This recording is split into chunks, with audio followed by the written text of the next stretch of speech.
Haleluya, puji Tuhan, salam sejahtera bagi kita semua Bapak Ibu keluarga besar GPD LCAD Magelang. Kita kembali bersyukur bersukacita. Hari ini kita akan sama-sama merenungkan firman Tuhan. Mari kita akan membuka Alkitab kita di dalam Injil Matius pasal 10 ayat 42. Sekali lagi Matius pasal 10 ayat 42. Demikianlah bunyi firman Tuhan. Dan barang siapa memberi air sejuk secangkir saja pun kepada salah seorang yang kecil ini, karena ia muridku, aku berkata kepadamu, sesungguhnya ia tidak akan kehilangan upahnya daripadanya. Puji Tuhan, Bapak Ibu, saya memberikan tema firman Tuhan hari ini adalah memberi yang disukai oleh Tuhan. Berbicara memberi, Bapak Ibu, tentu saja sebagai orang percaya atau orang Kristen kita sering melakukannya, atau soal memberi ini bukan sesuatu hal yang asing bagi kita ya. Tetapi kalau kita berbicara tentang memberi ini, karena ini bersifatnya adalah harus ada yang kita korbankan, harus ada yang kita keluarkan, harus ada yang kita kurangi dari milik kita, maka tidak semua orang bersedia melakukannya. Dan bahkan umat Tuhan atau orang Kristen sekalipun, ini bukan sesuatu hal yang mudah bagi orang-orang yang tidak terbiasa atau tidak suka memberi. Tetapi bersyukur Bapak Ibu apabila kita orang percaya yang tahu karena Allah sudah terlebih dahulu memberi dalam hidup kita, maka kita pun mau menjadi seperti Yesus. Kita pun juga mau melakukan firman Tuhan, memberi apa yang bisa kita beri kepada orang-orang yang membutuhkan di sekitar kita. Nah, oleh sebab itu dalam memberi ini ada persyaratan di mata Tuhan. Memberi yang seperti apa yang disukai oleh Tuhan. Karena banyak orang juga bisa saja, orang yang tidak mengenal Tuhan sekalipun, mereka bisa memberi, mereka juga bisa berbuat hal yang baik di dalam pemberian mereka. Tetapi kita akan belajar syarat pemberian yang disukai Tuhan itu seperti apa. Yang pertama yang saya catat adalah memberi dengan tidak mengharap kembali. Lukas pasal 6 ayat 34 sampai 36, firman Tuhan berkata demikian. Dan jikalau kamu meminjamkan sesuatu kepada orang karena kamu berharap akan menerima sesuatu daripadanya, apakah jasamu? Orang-orang berdosa pun meminjamkan kepada orang-orang berdosa supaya mereka menerima kembali sama banyak. Tetapi kamu kasihilah musuhmu dan berbuatlah baik kepada mereka dan pinjamkan dengan tidak mengharapkan balasan. Maka upahmu akan besar dan kamu akan menjadi anak-anak Allah yang maha tinggi. Sebab ia baik terhadap orang-orang yang tidak tahu berterima kasih dan terhadap orang-orang jahat. Hendaklah kamu murah hati sama seperti Bapamu adalah murah hati. Haleluya. Puji Tuhan Bapak Ibu, memberi supaya dibalas diberi. Ini tentu saja dikatakan firman Tuhan tidak ada bedanya dengan orang-orang yang tidak percaya kepada Tuhan. Sehingga Bapak Ibu, kalau misalnya kita memberi dengan tujuan harapannya supaya kita juga akan dibalas kembali, diberi kembali, maka saat kita melakukan pemberian dan orang itu tidak bisa atau tidak sanggup memberikan pemberian kembali kepada kita, hasilnya akan mengecewakan. Karena tujuannya kita memberi supaya kembali diberi ya. Oleh sebab itu Bapak Ibu, apakah motivasi kita saat kita memberi ini? Yang kedua adalah memberi yang disukai oleh Tuhan adalah memberi dengan tersembunyi. Orang Jawa bilang tidak perlu kowar-kowar, tidak perlu pengumuman kalau kita sudah berbuat baik, kalau kita sudah memberi kepada seseorang. Dalam firman Tuhan Matius 6 ayat 3 sampai 4, tetapi jika engkau memberi sedekah, janganlah diketahui tangan kirimu apa yang diperbuat tangan kananmu. Hendaklah sedekahmu itu diberikan dengan tersembunyi, maka Bapamu yang melihat yang tersembunyi akan membalasnya kepadamu. Memberi dengan tujuan supaya dilihat orang ini juga tentu saja akan memberikan hasil yang tidak baik, memberikan dampak yang tidak baik bagi kita tentunya Bapak Ibu ya. Karena kalau kita memberi supaya dilihat orang, itu berarti mengharapkan pujian. Dan saat kita melakukan memberinya supaya dipuji sama orang, ternyata tidak ada satupun orang yang memuji kita, maka itu akan mengecewakan. Bisa jadi berpikir bahwa wah lebih baik tadi aku tidak usah ngasih, karena ternyata nggak ada orang yang memuji saya, karena ternyata tidak ada yang melihat saya ya. Ini merugikan secara rohani di dalam diri kita. Yang ketiga adalah memberi dengan segenap hati. Segenap hati. Lukas 21 ayat 1 sampai 4. Ketika Yesus mengangkat mukanya, ia melihat orang-orang kaya memasukkan persembahan mereka ke dalam peti persembahan. Ia melihat juga seorang janda miskin memasukkan 2 peser ke dalam peti itu. Lalu ia berkata, "Aku berkata kepadamu, sesungguhnya janda miskin ini memberi lebih banyak daripada semua orang itu. Sebab mereka semua memberi persembahannya dari kelimpahannya. Tetapi janda ini memberi dari kekurangannya, bahkan ia memberi seluruh nafkahnya." Mengapa janda miskin ini justru menjadi perhatian di hadapan Yesus? Karena kalau kita berbicara tadi memberi dengan segenap hati, Tuhan selalu memakai ukuran itu hati Bapak Ibu.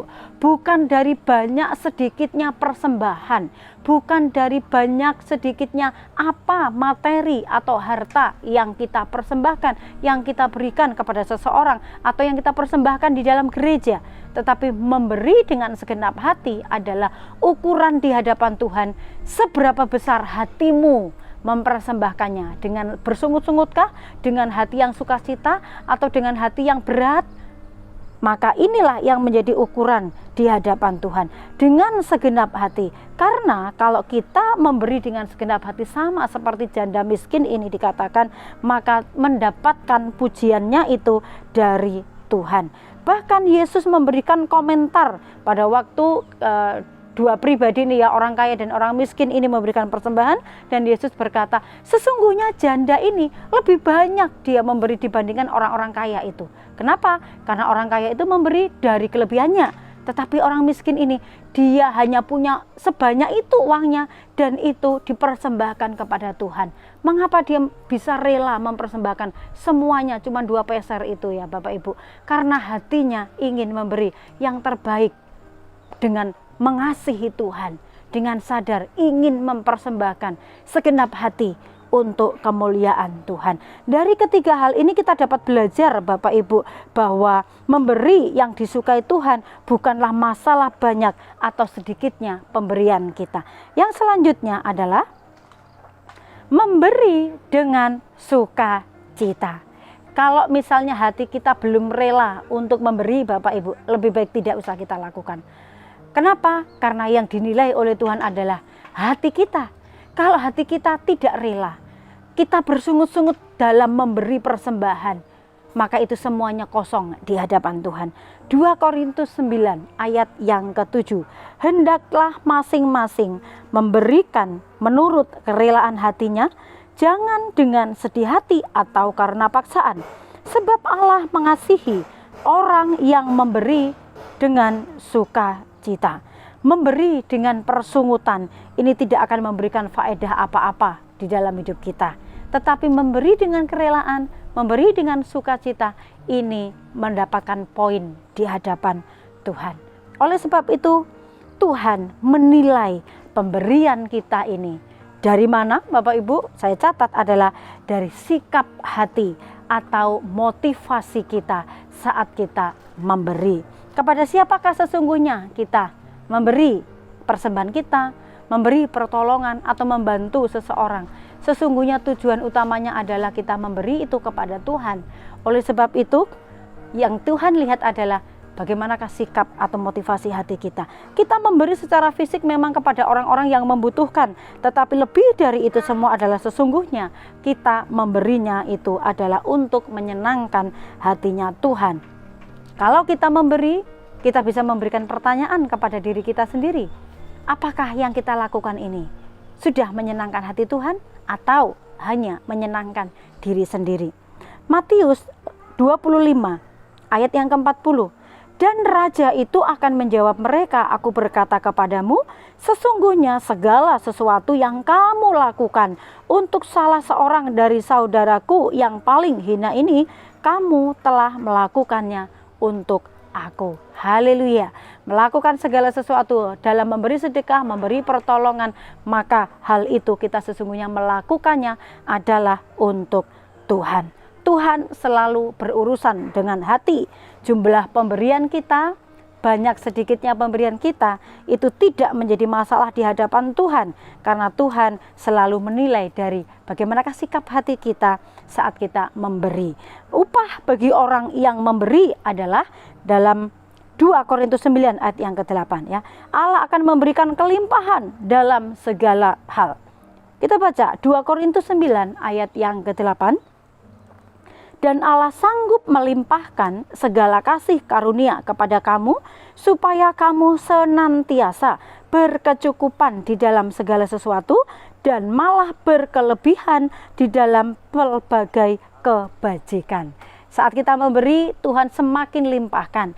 Saat kita memberi, dikatakan Tuhan memberikan kecukupan. Tidak ada hukum di dalam Alkitab kalau kita banyak memberi, kita menjadi kekurangan. Tetapi Tuhan senantiasa mencukupkan. Karena Tuhan tahu kalau kita memberi dengan sukacita, karena tujuan menyenangkan hati Tuhan, maka pemberian kita itu bukan membuat kita semakin menjadi orang yang tidak kekurangan, tetapi dikatakan kita melakukan firman, pasti firman itu juga yang akan menggenapi kita dan senantiasa mencukupkan segala kebutuhan kita. Karena itu marilah kita memberi bukan karena apa yang akan kita terima, tetapi memiliki pengertian memberi karena mengasihi Tuhan. Kisah Para Rasul pasal 20 ayat 35, dalam segala sesuatu telah kuberikan contoh kepada kamu bahwa dengan bekerja demikian kita harus membantu orang-orang yang lemah dan harus mengingat perkataan Tuhan Yesus, sebab ia sendiri telah mengatakan adalah lebih berbahagia memberi daripada menerima. Puji Tuhan, haleluya. Kita bersyukur buat setiap kebenaran firman Tuhan ini, Bapak Ibu. Kita percaya kehidupan kita itu segala sesuatunya diberi oleh Tuhan. Tuhan sudah memberikan yang terbaik, mari kita pun dapat memberikan yang terbaik di dalam seluruh kehidupan kita. Puji nama Tuhan. Mari Bapak Ibu kita terima firman Tuhan ini dengan sukacita. Kita tundukkan kepala, kita akan berdoa. Terima kasih Tuhan buat firman-Mu. Ajar kami setiap hari, makin hari terus bertambah-tambah menjadi orang yang baik, orang yang berhikmat, orang yang mengerti kehendak Tuhan. Kami bersyukur untuk sudah belajar firman-Mu untuk memberi yang disukai oleh Tuhan. Oleh sebab itu, apa yang kami terima itu adalah pemberian Tuhan. Biarlah kami pun dapat memberi kepada orang-orang yang membutuhkan, itu sebagai wujud kami mengasihi Engkau. Terima kasih Bapa. Kami berdoa hari ini buat di antara umat-umat-Mu, keluarga GBD LCAD yang sementara mengalami sakit COVID, sakit autoimun, dan juga yang sementara pasca operasi. Tuhan Yesus menolong memberikan kesembuhan karena iman kepada Tuhan, memiliki pengharapan kesehatan, pemulihan di dalam Engkau dikerjakan sempurna. Kami berdoa dalam nama Yesus, Engkau memberikan kesehatan. Juga berdoa kerinduan keluarga yang saat ini untuk memperoleh keturunan. Tuhan bukakan jalan, rahim-rahim yang bermasalah Tuhan jamah dalam nama Yesus dibukakan oleh Tuhan. Dia diberikan keturunan seperti yang dirindukan, karena kalau harapan kami orang percaya sesuai dengan kehendak Tuhan, maka Tuhan akan mengabulkannya. Juga berdoa bagi penyelesaian masalah ekonomi, pemulihan keluarga. Kami tetap percaya Tuhan sanggup melakukan segala perkara, maka apa yang dikerjakan tangan Tuhan dikerjakan secara sempurna. Ada mujizat, kami percaya, dan setiap apa yang kami terima untuk menyaksikan kebesaran dan kemuliaan nama Tuhan Yesus Kristus.